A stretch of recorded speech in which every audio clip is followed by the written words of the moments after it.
Fathers यहाँ बैठे हैं, जितने भी वालिदैन माता पिता यहाँ बैठे हैं, पेरेंट्स बैठे हैं, कोई ऐसे पेरेंट्स एक भी हैं जो चाहते हैं कि मेरा बेटा अपने पैर पे खड़ा नहीं हो? कोई भी ऐसे हैं?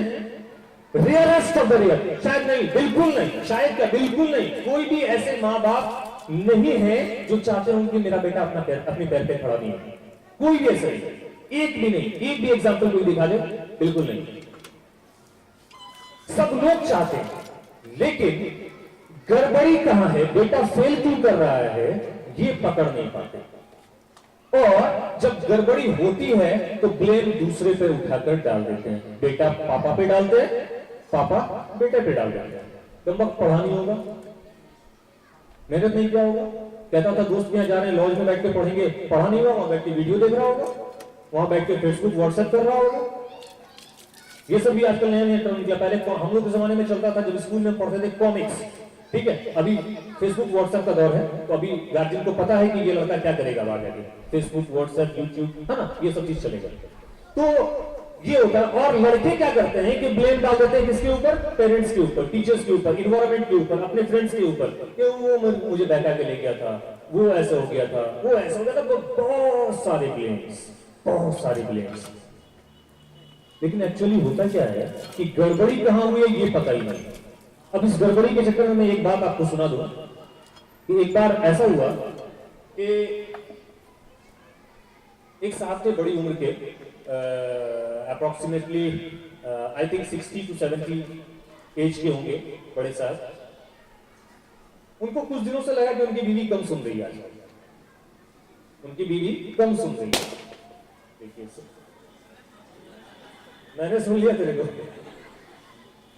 उनको लगा कि मेरी बीवी आजकल कम सुन रही है। वो गए डॉक्टर के पास, जो उनके फैमिली डॉक्टर थे। उनको उन्होंने कहा कि डॉक्टर साहब, आजकल पता नहीं क्यों ऐसा लग रहा है कि मेरी बीवी आजकल थोड़ा कम सुन रही है। 3-4 बार मैं आवाज देता हूं, तब जाके एक बार बोलती है, जी बोलिए क्या बात है। डॉक्टर ने कहा कि भाई तुम्हारे बोल देने से हम थोड़ी मानेंगे, एक काम करो कि तुम ले करके उनको आओ। तो पूछते हैं कि कभी बीवी नहीं रखी घर में? अब हम उसको बोलेंगे डॉक्टर का, चलो तो वो चलेगी? आप कोई उपचार सीधा सीधा बता दीजिए। तो उन्होंने कहा कि भाई तुम लेके नहीं आओगे तो हम चेक कैसे करेंगे कि वाकई वो कम सुनती है या नहीं सुनती है, क्या है उसके कान का सिचुएशन। तो उन्होंने कहा कि नहीं, वो आने से तो इनकार कर देगी डॉक्टर के पास। और खास करके इस मैटर में अगर बोले कि तुम कम सुन रही हो, चलो डॉक्टर के चेक करवाते हैं, तो वो कभी जिंदगी में नहीं आएगी, उल्टा 2-4 बात हमको सुना देगी वो। तो उन्होंने कहा ठीक है, एक काम करो, तुम घर पे जाओ और कुछ डिस्टेंस से उसको आवाज देकर के चेक करो कि वाकई वो कितनी दूर की आवाज तुम देते हो तो वो सुन पाती है।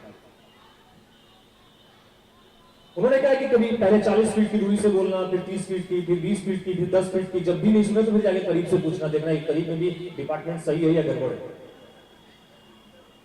वो उन्होंने कहा कि ठीक है। वो बैठे दूसरे दिन सुबह सुबह अपने लाइब्रेरी में बैठ करके, स्टडी रूम में बैठ करके पेपर पढ़ रहे थे। उन्होंने से अच्छा मौका है, बीवी किचन में है और ये दूरी लगभग 40 फीट की होगी, हमको यहां से आवाज देनी चाहिए। उन्होंने कहा कि बेगम, अजी सुनती हो, नाश्ते में क्या बना है? कोई रिप्लाई नहीं।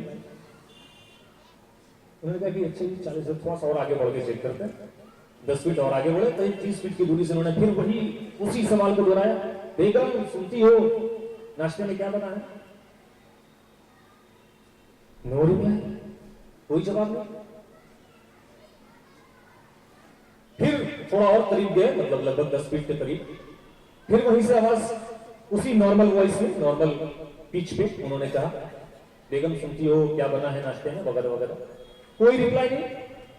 उन्होंने कहा कि लगता है मामला बहुत ज्यादा गंभीर है यार, हमको जाके करीब से पूछना पड़ेगा। वो बीवी के ठीक जो चूल्हे के पास खड़ी होकर के वो कुछ बना रही थी, ठीक बिल्कुल पीछे जाके खड़े हो गए और फिर उसी वॉइस में उन्होंने पूछा कि बेगम नाश्ते में क्या बना है? वो बेगम से पलटी गुस्से में। उन्होंने कहा कि 4 बार पूछ चुके, 4 बार मैं बता चुकी हूं कि बैगन की सब्जी बनी।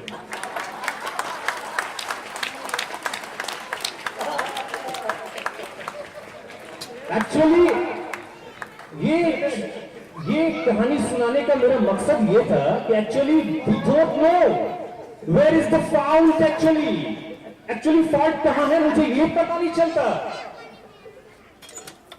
फॉल्ट कहां है ये पता नहीं चलता और हम लोग ब्लेम दूसरों पे डाल देते हैं।